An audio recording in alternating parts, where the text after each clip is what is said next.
Aujourd'hui, vous allez apprendre la seconde venue du Christ d'une manière que vous n'avez peut-être jamais vue. Je suis sûr qu'à la fin de cette vidéo, vous serez étonné de tout ce que vous apprendrez.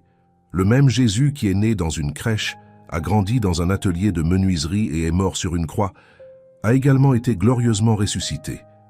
Il est assis sur un trône, règne en maître sur l'univers entier et reviendra majestueusement pour juger les nations et vivre avec son Église. La seconde venue du Christ est une vérité incontestable, bien qu'entourée de scepticisme. Il y a ceux qui se moquent de sa promesse et se moquent de ceux qui croient et prêchent cette auguste vérité. Il y a ceux qui ont peur d'en parler et préfèrent engourdir leur conscience avec l'anesthésie de l'évasion. Il y en a d'autres qui, bien qu'ils croient à cette vérité, vivent comme si Jésus n'allait jamais revenir. La venue future du Christ sera une période sombre et non lumineuse pour ceux qui ne sont pas préparés, marquant le grand jour de la colère de l'agneau. Dans ce cas, il n'apparaîtra pas comme un avocat ou un avocat, mais jouera le rôle de juge, non pas pour intercéder pour les pécheurs, mais pour les évaluer en fonction de leurs actions. En ce jour imposant et redoutable, des gens de tous horizons tenteront en vain de s'échapper et de se cacher de sa présence, car il n'y aura pas de refuge sûr. Même si elle désire la mort, elle les fuira, et tous devront se tenir devant ceux dont les yeux brillent comme des flammes de feu. La seconde venue du Christ sera une occasion de joie indescriptible pour les rachetés, marquant le jour de la résurrection. Les morts en Christ ressusciteront à la vie éternelle, avec des corps immortels, incorruptibles, glorieux, puissants et spirituels. En même temps, les vivants seront transformés et enlevés pour rencontrer le Seigneur Jésus dans les airs, restant avec lui éternellement. Cet événement culminera dans le jugement final, où tous seront convoqués devant le juge des vivants et des morts, assis sur son trône pour juger les nations. Les individus seront jugés selon ce qui est rapporté dans les livres, en tenant compte de leurs paroles, de leurs œuvres, de leurs omissions et de leurs pensées. Il est important de noter que personne ne sera justifié pour son travail devant cette cour. En vue de cela, un deuxième livre sera ouvert, le livre de vie. Ceux qui ne sont pas trouvés enregistrés dans le livre de vie de l'agneau seront jetés dans l'étang de feu. En revanche, ceux qui sont rachetés par le sang de l'agneau dont les noms sont écrits dans le livre de vie hériteront du royaume et jouiront des bénédictions célestes préparées pour eux depuis la fondation du monde. La seconde venue du Christ marque la fin de l'histoire et ferme l'opportunité pour les êtres humains. Il n'y aura pas de deuxième rappel et pas de nouvelles opportunités. À l'arrivée de l'époux, la porte sera fermée et ceux qui n'ont pas d'huile dans leurs lampes et qui ne sont pas vêtus des robes de la justice de Christ n'auront pas accès à la salle de banquet. Il est crucial que nous soyons attentifs aux signes qui précèdent la seconde venue du Christ et nous ne pouvons pas négliger les prophéties. La folie de fermer les yeux sur ce qui se passe autour de nous est impardonnable. Les prophéties s'accomplissent et bientôt le roi de gloire apparaîtra. La trompette de Dieu retentira bientôt, annonçant l'arrivée du Seigneur des Seigneurs dans les nuées, accompagné des saints et d'une armée d'anges. Ce jour-là, l'Antéchrist sera anéanti par le souffle de la bouche du Christ et tous ses ennemis seront soumis. La grande prostituée, représentant la méchante Babylone qui s'est enivrée du sang des martyrs, sera vaincue. À ce moment-là, l'Antéchrist, le faux prophète, le dragon, la mort et l'enfer, ainsi que tous ceux dont les noms ne sont pas dans le livre de vie, seront jetés dans l'étang de feu. Il est impératif que nous nous préparions pour ce jour glorieux, car la seconde venue du Christ se produira comme un voleur dans la nuit, prenant beaucoup par surprise. L'humanité vivra par inadvertance, comme la génération détruite par le déluge et les villes de Sodome et Gomorrhe, qui ont été anéanties par le jugement divin. C'est maintenant le moment de se préparer. C'est le moment opportun pour chercher Dieu et s'abandonner à son Fils. Aujourd'hui est le jour du salut. Aujourd'hui est l'occasion d'être réconciliés avec Dieu. Nous devons aimer et hâter la venue du jour du Seigneur. Nous devons savoir que l'évangile du royaume doit être prêché à toutes les nations avant que la fin ne vienne. Nous devons, en tant qu'agents du royaume, être prêts à tout moment, appelant les hommes à se repentir et à se réconcilier avec Dieu pendant qu'il en est encore temps. Notre prière doit être la même que celle des apôtres du Christ. Maranatha, viens, Seigneur Jésus. Il y a environ 300 références à la première venue du Christ dans les Écritures et 8 fois plus à la seconde venue pour un total de plus de 2400 références au retour du Christ dans toute la Bible. Ce sujet, malgré son importance, est souvent déformé et discrédité. Beaucoup de faux enseignants nient le retour de Jésus, tandis que d'autres essaient de tromper en fixant des dates précises. De plus, il y a ceux qui professent croire en la seconde venue du Christ, mais vivent comme s'il ne reviendrait jamais. Dans cette vidéo, nous aborderons cette question cruciale, en commençant par les signes généraux de la seconde venue du Christ. Tout d'abord, les indicateurs qui montrent la grâce. La mort de Jésus avait pour but de racheter des individus de toute tribu, race, peuple, langue et nation. L'évangélisation mondiale est un signe qui précédera la seconde venue du Christ, et l'Église doit attendre avec impatience et contribuer à la venue de ce jour. Il est important de noter qu'il n'y a pas de promesse universelle d'opportunité de salut pour chaque individu. Jésus fait référence aux nations du monde, indiquant qu'à travers l'histoire, chacune d'entre elles, à un moment donné, aura l'occasion d'entendre l'Évangile. Ce témoignage n'est pas une garantie de seconde chance. Le récit missionnaire révèle que l'Évangile s'est répandu d'est en ouest. Aujourd'hui, les médias jouent un rôle important dans l'accomplissement de cette prophétie. Les Bibles ont été traduites dans des milliers de langues et de dialectes, distribuées à des millions d'exemplaires. L'émergence de missionnaires contribue également à ce mouvement d'évangélisation. Jésus a dit qu'avant son retour, le peuple traverserait de grandes tribulations. Voyons. Alors, ils te livreront pour être tourmentés, et ils te tueront, et tu seras haï de toutes les nations à cause de mon nom. À ce moment-là, beaucoup seront offensés, se trahiront les uns les autres, et se haïront les uns les autres. Car alors il y aura une grande détresse, telle qu'il n'y en a pas eu depuis le commencement du monde jusqu'à présent, et qu'il n'y en aura pas. Et si ces jours n'étaient pas abrégés, aucune chair ne serait sauvée, mais à cause des élus, ces jours seront abrégés. La tribulation précédera la venue du Christ, marquant une période de profonde angoisse et de souffrance. Cette époque est illustrée par le siège de Jérusalem, lorsque les Juifs ont été encerclés par les armées romaines et tués par l'épée. Cependant, pour le bien des élus, cette période sera raccourcie. L'Église traversera cette grande tribulation, connue sous le nom de temps de détresse de Jacob. La persécution religieuse a été une réalité tout au long de l'histoire, avec des exemples tels que le judaïsme, les Romains, l'intolérance religieuse, les gouvernements totalitaires, le nazisme, le communisme et l'islam, ainsi que des groupes religieux extrémistes. Le XXe siècle a vu le plus grand nombre de martyrs de l'histoire.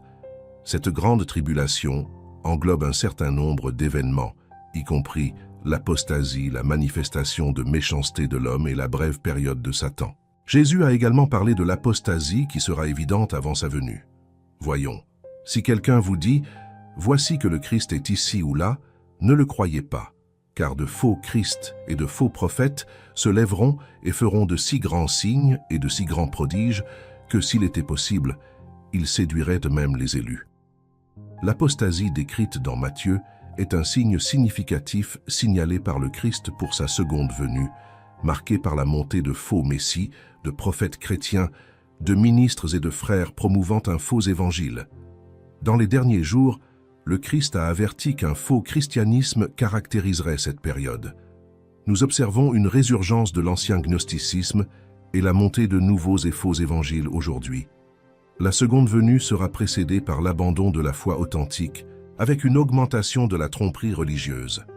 De nouvelles sectes, de nouvelles églises et de nouvelles doctrines se multiplieront, accompagnées de faux prophètes, de faux Christ et de faux miracles.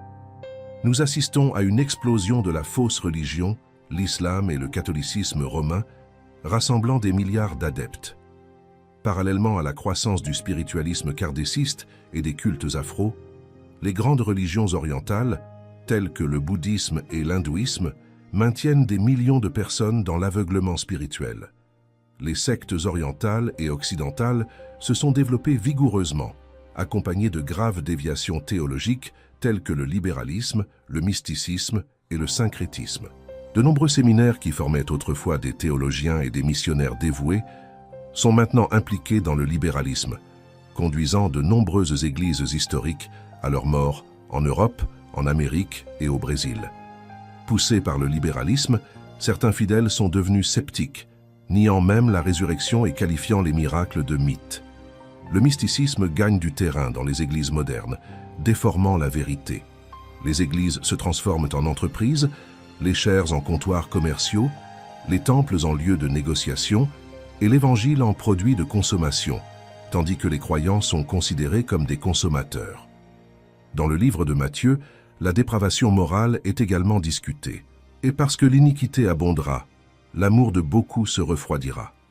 La décadence morale est évidente par la multiplication de l'iniquité et le refroidissement de l'amour. Le monde se retrouve sans référence claire, perdu dans la confusion morale et éthique. Nous assistons à la désintégration des structures familiales, à l'effondrement des institutions et à l'effondrement des valeurs morales et spirituelles. L'encouragement à l'homosexualité et la prolifération de la pornographie alimentent une industrie puissante. Le trafic de drogue plonge les jeunes dans un marécage de drogue. La corruption morale imprègne les tribunaux, avec des institutions discréditées et des parlements dépourvus d'autorité morale. La corruption politique et religieuse atteint des niveaux alarmants, tandis que le sacré est marchandisé et que de nombreux temples religieux deviennent des repères d'iniquité. La décadence morale se manifeste dans la révolution sexuelle, dans la capitulation face à la drogue, dans la dissolution de la famille et dans la violence urbaine, transformant les villes en scènes de barbarie. La solitude est également en hausse, malgré l'ère de la communication, de nombreuses personnes s'isolant sur Internet, une fenêtre virtuelle sur un monde solitaire. Jésus a également précisé la manifestation de l'Antéchrist. Quand vous verrez que l'abomination de la désolation dont parlait le prophète Daniel est dans le lieu saint, que celui qui lit comprenne. L'Antéchrist, décrit comme le désolateur sacrilège de Daniel, remonte d'abord à Antiochus Épiphane au 1er siècle avant J.C., puis aux légions romaines qui ont envahi Jérusalem en 70 après J.C., érigeant une image de l'empereur à l'intérieur du temple. Ces événements sont considérés comme des signes avant-coureurs de l'Antéchrist qui se lèvera à la fin des temps. L'esprit de l'Antéchrist est déjà à l'œuvre dans le monde, s'opposant à tout ce qui est divin et prêt à persécuter l'Église. Leur pouvoir et leur autorité seront écrasants, ce qui entraînera la persécution, le contrôle et la mort de nombreux croyants, qui scelleront leur témoignage de leur propre sang. L'Antéchrist ne se limite pas à être un parti politique, une institution ou une religion.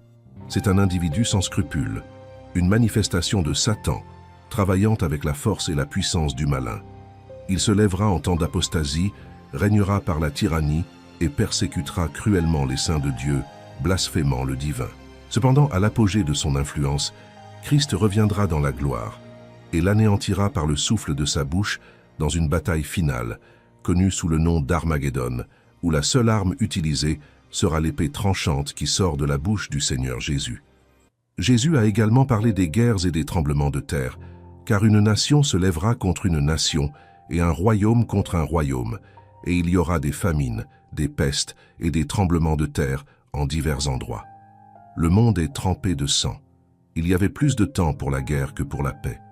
Aujourd'hui, nous parlons d'armes atomiques, nucléaires, chimiques et biologiques. Le monde est en colère. Nous avons vu des frères combattre des frères et une tribu combattre une autre tribu en Albanie, au Rwanda, en Bosnie, au Kosovo, en Tchétchénie, au Soudan et au Moyen-Orient. Il y a des guerres tribales en Afrique, des guerres ethniques en Asie, des guerres de religion en Europe. Dans chaque guerre, nous érigeons un monument de paix pour commencer une autre bataille acharnée. Rien qu'au XXe siècle, nous avons été témoins de plus de tremblements de terre que dans tout le reste de l'histoire. La terre semble gémir d'agonie, car elle subit des convulsions de plus en plus fréquentes. Le phénomène du réchauffement climatique entraîne la fonte des calottes polaires, ce qui peut provoquer des inondations majeures dans certaines régions et des sécheresses dans d'autres. Le livre de l'Apocalypse, chapitre 6, nous parle du bouleversement de toutes les structures de l'univers. Un effondrement cosmique arrive, où tout ce qui est solide sera ébranlé. Il n'y aura pas de refuge sûr, pas d'endroit où l'homme pourra se cacher de la manifestation de la colère divine.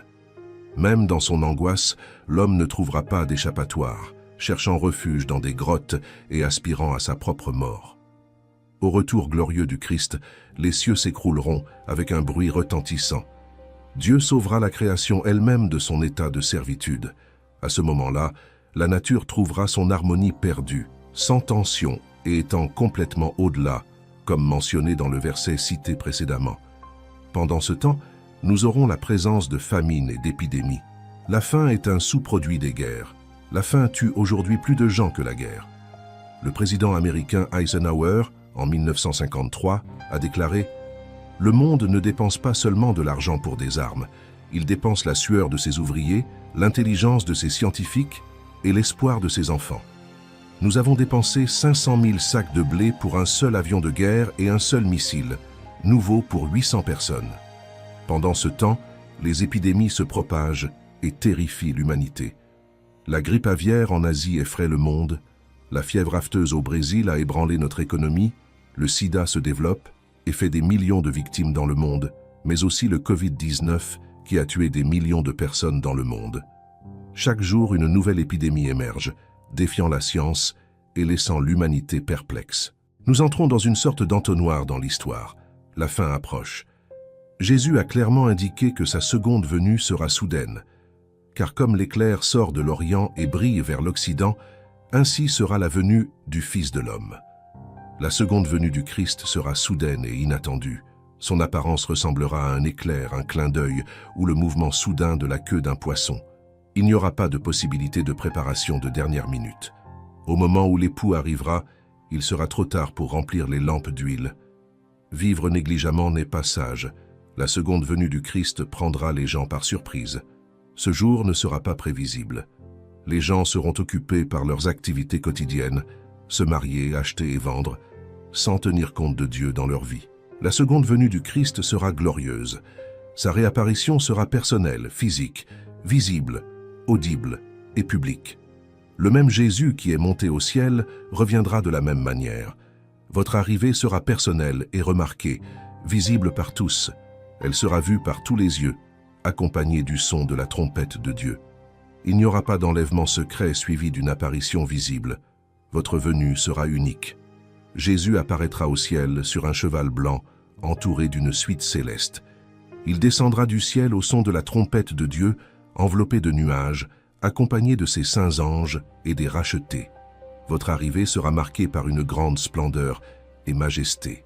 Ceux qui l'ont rejeté pleureront profondément.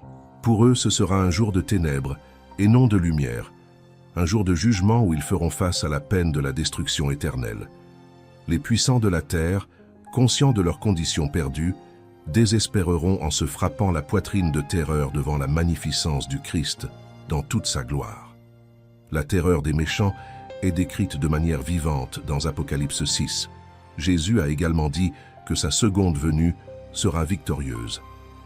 En vérité, je vous le dis, cette génération ne passera pas avant que toutes ces choses ne s'accomplissent. Le ciel et la terre passeront, mais mes paroles ne passeront pas.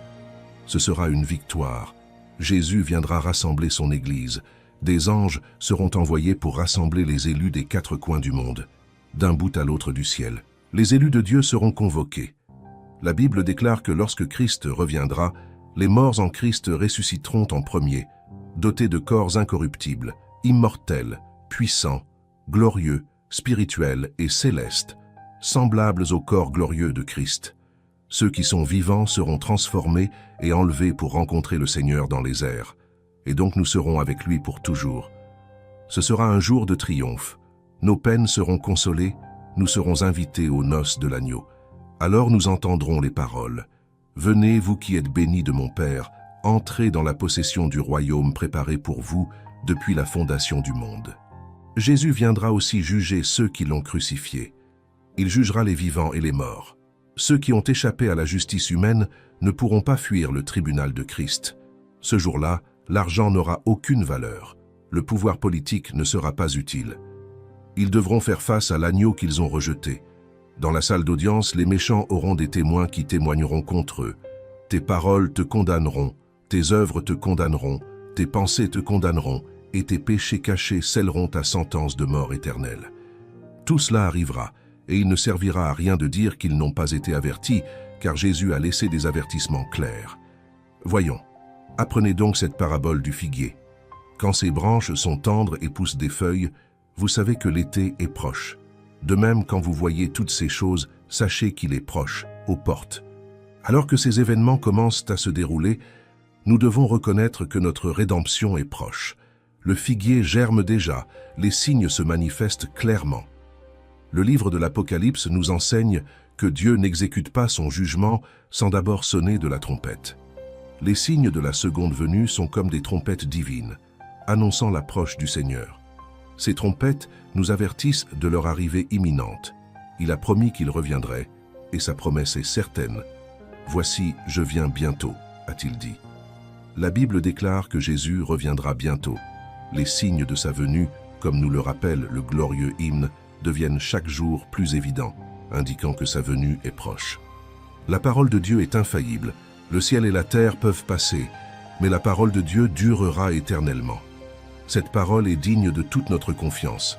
C'est pourquoi, mon frère, prépare-toi à rencontrer le Seigneur ton Dieu. Jésus a également dit que sa seconde venue sera imprévisible. Voyons voir. Mais de ce jour et de cette heure, personne ne le sait, pas même les anges du ciel, mais seulement mon Père. Personne ne peut déterminer le jour exact.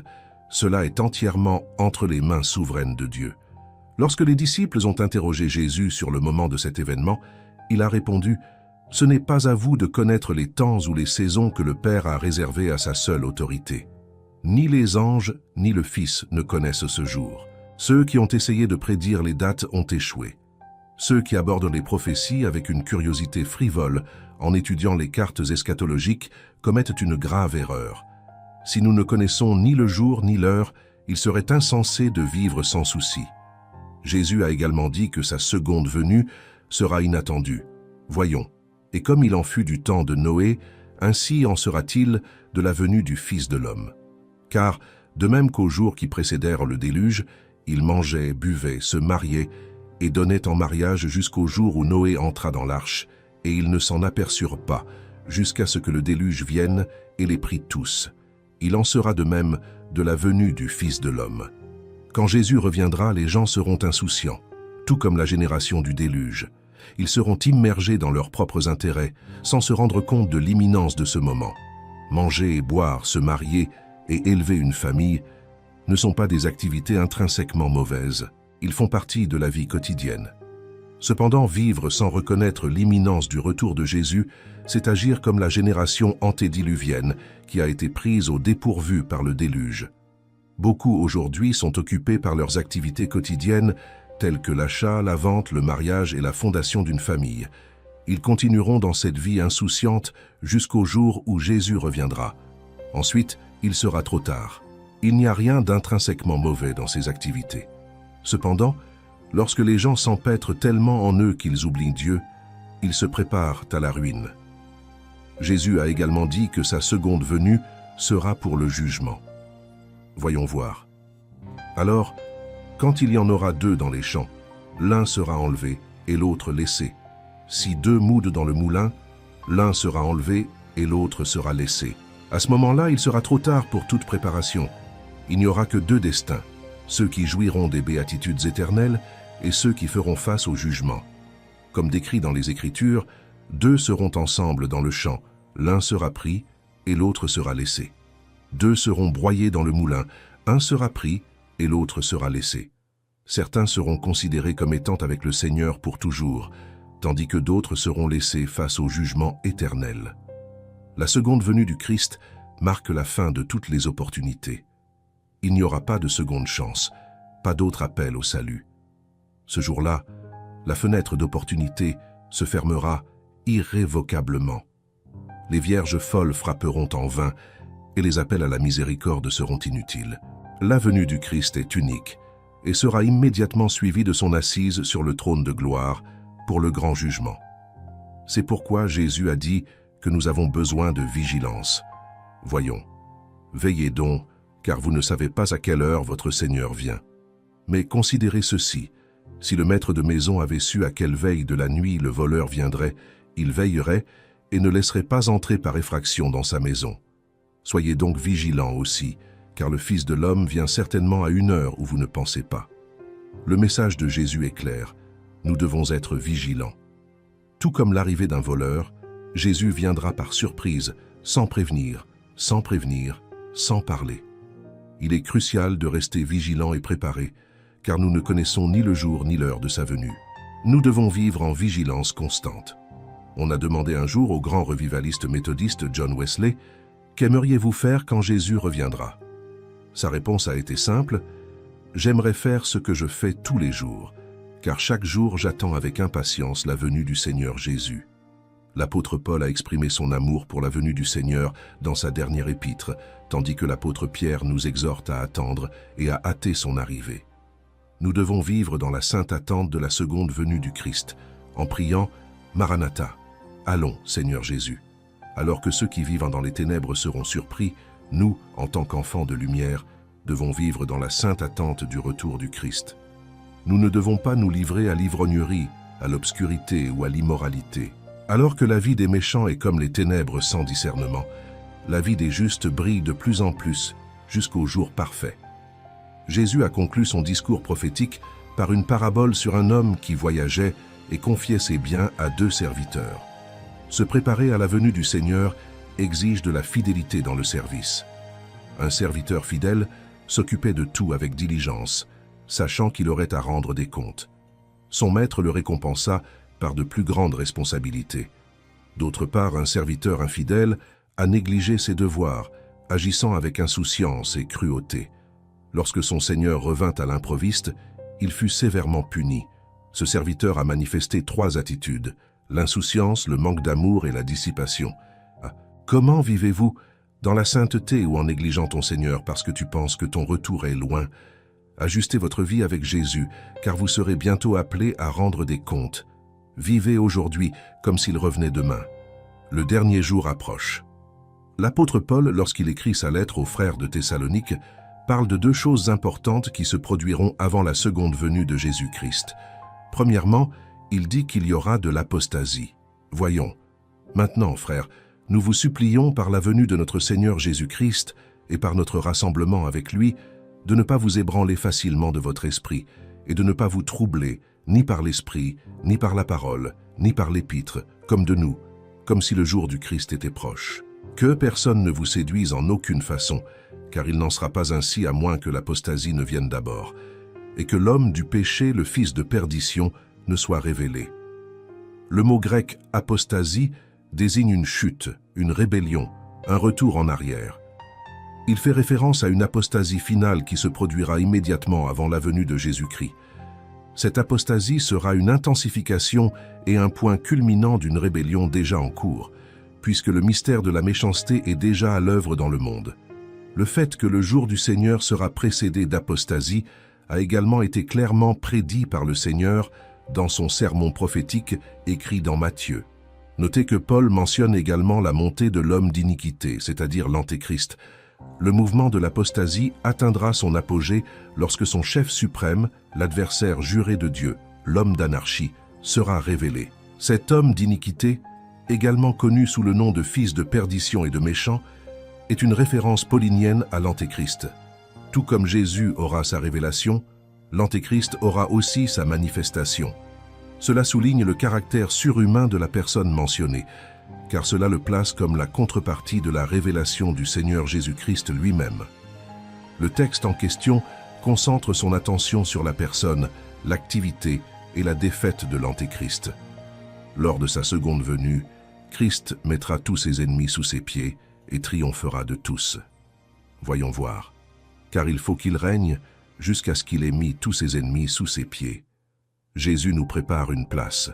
Quand il reviendra, il nous conduira à la maison du Père. En tant que pèlerins dans ce monde, nous savons que notre demeure permanente n'est pas ici. Notre véritable patrie n'est pas sur cette terre, mais au ciel. En outre, l'idée d'être arraché au danger est également décrite dans les Écritures. Par exemple, Paul a été arraché à la foule des Juifs qui cherchaient à lui ôter la vie. Alors que le monde est prêt à faire face au jugement divin et à subir la colère de Dieu dans son juste jugement, nous, en tant que croyants, ne sommes pas destinés à la damnation. Au contraire, nous sommes destinés à vivre dans la communion éternelle avec le Seigneur, en jouissant de sa présence pour toujours et à jamais. Les sauvés seront enlevés pour jouir de l'éternité en présence du Seigneur. L'éternité n'est pas seulement une durée infinie, mais c'est aussi la qualité la plus sublime de la vie. Elle représente l'union éternelle des sauvés avec le Seigneur, une communion intime et éternelle avec Dieu et son Fils. Le mot grec « apte », qui signifie rassemblement ou rassemblement, a un sens technique dans le contexte hellénistique, faisant référence à la réception cérémonielle des dignitaires dans une ville. Il s'agit d'une réunion formelle où les citoyens vont à la rencontre du visiteur important et l'accompagnent jusqu'à la ville. Cette rencontre symbolise la réception d'une personne de la royauté ou d'une grande importance. À quoi ressemblera cette rencontre avec le Seigneur? Tout d'abord, ce sera la célébration exubérante des noces de l'agneau. L'éternité ne sera pas une succession monotone et infinie de temps, mais une fête sans fin, comme un jour éternel de célébration des noces de l'agneau. La réunion sera glorieuse. Alors que ce sera un jour de ténèbres pour les ennemis de l'agneau, ce sera un jour de gloire pour l'Église. Les rachetés, avec des corps resplendissants comme le soleil, régneront avec Christ pour toute l'éternité, sans douleur, sans larmes et sans deuil. Le désir du Christ de partager sa gloire sera pleinement réalisé, apportant du réconfort face aux tribulations actuelles. En fin de compte, cette rencontre sera éternelle. Paul souligne que nous serons avec le Seigneur pour toujours. Le but de la rédemption n'est pas seulement de nous libérer de la condamnation, mais aussi de nous amener dans la communion éternelle avec Christ. Il n'y aura pas d'adieu ou d'adieu dans cette rencontre, car ce sera un lien indissoluble et éternel avec le Seigneur.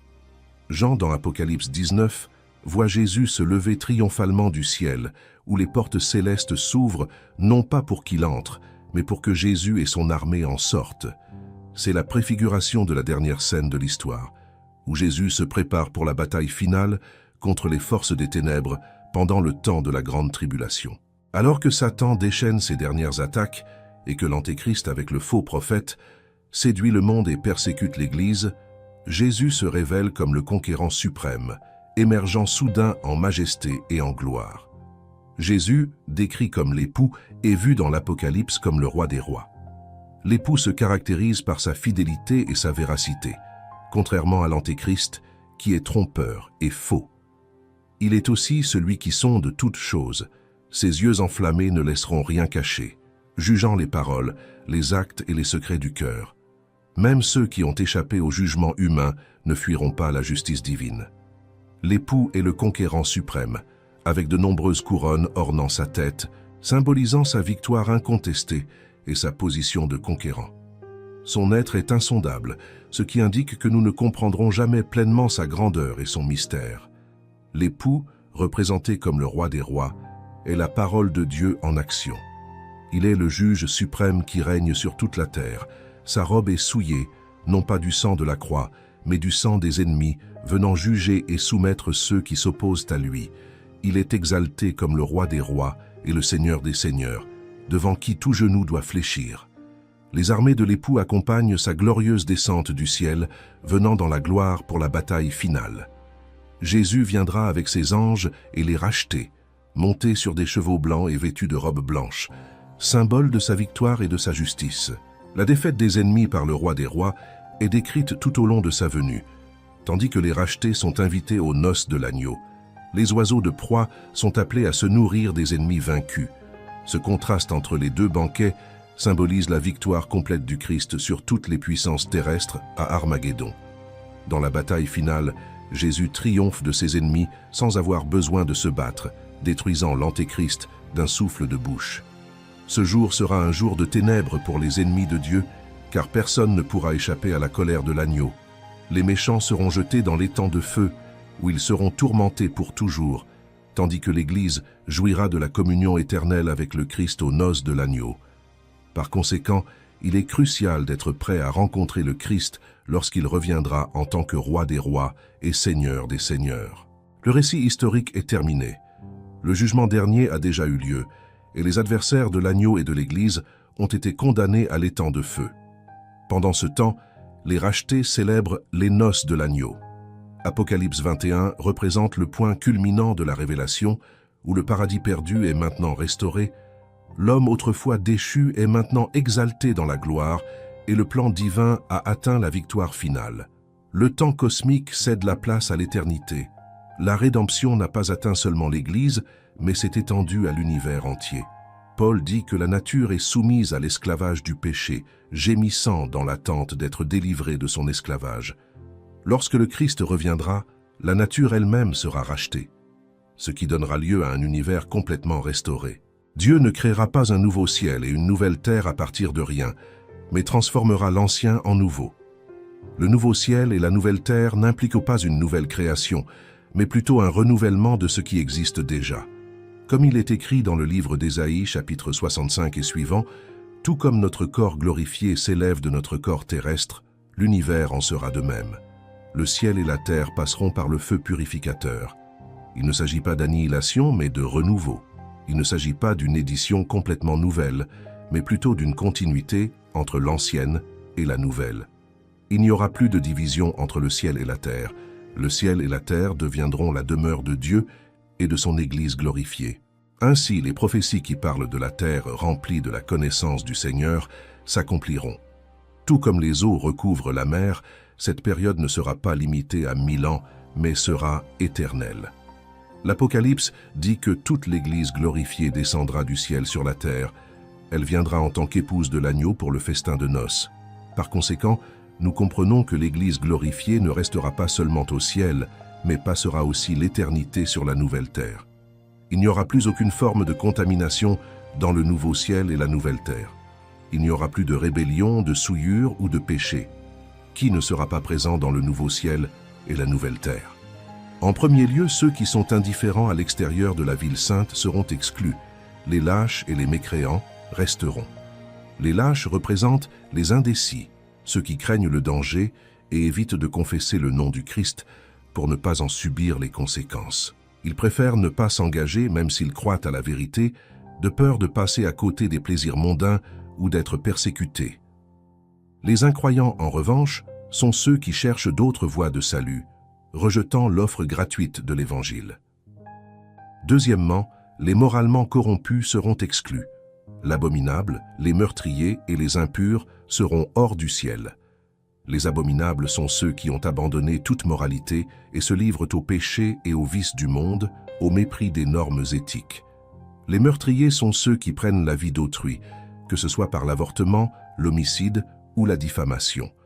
Les impurs, en revanche, sont ceux qui se livrent à des pratiques de lascivité, de luxure et de perversion morale, telles que la pornographie et le comportement sexuel désordonné. Troisièmement, les corrompus religieux seront exclus. À la fois les pratiquants de sorcellerie et les idolâtres, ils n'auront pas accès au paradis.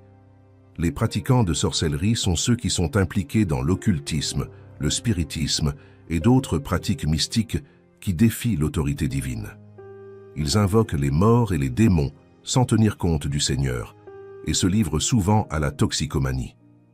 Les idolâtres, quant à eux, sont ceux qui vénèrent et adorent les idoles en plus d'adorer les saints et les entités. Quatrièmement, ceux qui ne sont pas justes dans la parole seront exclus. Les menteurs sont ceux qui ne disent pas la vérité et ne tiennent pas leurs promesses. Leurs paroles ne correspondent pas à leurs actions et sont indignes de confiance. Le mensonge, selon la Bible, est un trait mauvais qui vient du malin. Ceux qui cachent leurs erreurs et préfèrent le péché à Dieu seront également exclus des portes de la Nouvelle Jérusalem. Dans le nouveau ciel et la nouvelle terre, il n'y aura plus de douleur. La douleur est une conséquence directe du péché, qu'il soit physique, moral, émotionnel ou spirituel. Au ciel, il n'y aura plus de souffrance, de maladie, d'infirmité physique, d'épuisement, de chagrin, de déception ou de trahison. Le ciel est défini par ce qui sera absent. Les afflictions de ce monde n'y auront pas leur place. Il n'y aura pas de reste de ce qui nous a blessés ou blessés. Dans le nouveau ciel et la nouvelle terre, il n'y aura plus de larmes. Il ne sera pas possible de trouver de la tristesse dans les rues de la Nouvelle Jérusalem. Ce monde est souvent marqué par la souffrance, et souvent nos vies sont arrosées de larmes. Nous prions pour nous-mêmes, pour nos proches, pour notre famille, pour notre Église, pour notre nation. Bien que nous entrions dans ce monde en pleurant et que nous le quittions souvent de la même manière, au ciel, il n'y aura aucune raison de pleurer. Ce sera Dieu qui nous essuiera les yeux, non pas par notre propre purification, mais par sa grâce. Dans le nouveau ciel et la nouvelle terre, il n'y aura ni deuil, ni mort. La mort sera complètement éradiquée et ne reviendra jamais. Il sera jeté dans l'étang de feu, incapable de nous atteindre. Nous serons revêtus d'immortalité. Au paradis, il n'y aura pas de rite funéraire, de veillée, d'enterrement ou de cimetière. Il n'y aura pas d'adieu, de séparation, d'accidents ou d'hôpitaux. Alors qu'en enfer, les voix de la vie sont réduites au silence, dans la Nouvelle Jérusalem, les voix de la mort seront réduites au silence. La présence de l'Église, l'épouse, dans le nouveau ciel et la nouvelle terre, est assurée par l'achèvement de toute l'œuvre de la rédemption de la part de Dieu. Tout est fait. Cette expression est utilisée par le Christ pour la 3e fois, dénotant la totalité de la réalisation divine. Tout dérive de Dieu. Il n'y a pas de collaboration ici. Nous ne coopérons pas avec Dieu pour notre salut. Il a tout fait. Il a planifié, exécuté et appliqué le salut. Dieu est le commencement et la fin de l'éternité. Il est engagé dans notre rédemption. L'épouse sera dans le nouveau ciel et la nouvelle terre grâce à la grâce de Dieu. Les assoiffés boivent librement de l'eau de la vie. Tous ceux qui ont soif peuvent être rassasiés. Ceux qui cherchent, trouvent. Tous sont reçus par Christ, non par leur propre mérite, non par les œuvres, mais par la grâce. C'est de la pure grâce. La présence de l'Église, de l'épouse, dans le nouveau ciel et la nouvelle terre est le résultat de leur fidélité. Chaque croyant doit lutter quotidiennement contre le péché, le diable et le monde. La victoire est pour celui qui croit, endure et va de l'avant sans regarder en arrière. Le ciel sera une célébration constante, remplie de joie, de dévotion et d'exaltation envers l'époux. Nous nous réjouirons éternellement de son amour, comme il se réjouit avec nous, comme un époux se réjouit avec son épouse. Cette fête ne finira jamais. Le nouveau ciel et la nouvelle terre seront profondément imprégnés par la présence de Dieu. Le ciel est vraiment le ciel parce que Dieu est là. À partir du moment où le voile du temple a été déchiré, Dieu n'habite plus dans des temples faits de mains d'hommes, mais dans l'Église. Le Saint-Esprit ne remplit plus un bâtiment, mais le cœur des croyants. Maintenant, nous sommes le sanctuaire où Dieu réside, et un royaume de prêtres. Nous verrons le Christ face à face, le voyant tel qu'il est. Il sera avec nous, éliminant toute séparation entre nous et lui. Sa gloire brillera sur nous, et l'agneau sera la lumière de la ville sainte. Dans le nouveau ciel et la nouvelle terre, nous jouirons d'une profonde communion avec Dieu. Dieu habitera parmi nous, et nous serons son peuple. Dans ce lieu, il n'y aura plus de distinction ethnique ou confessionnelle. Nous ne serons pas divisés selon des lignes confessionnelles ou religieuses. Nous serons une seule Église, une seule épouse, une seule ville sainte, une seule famille de Dieu, un seul peuple unifié. Finalement, dans le nouveau ciel et la nouvelle terre, nous jouirons pleinement de notre filiation.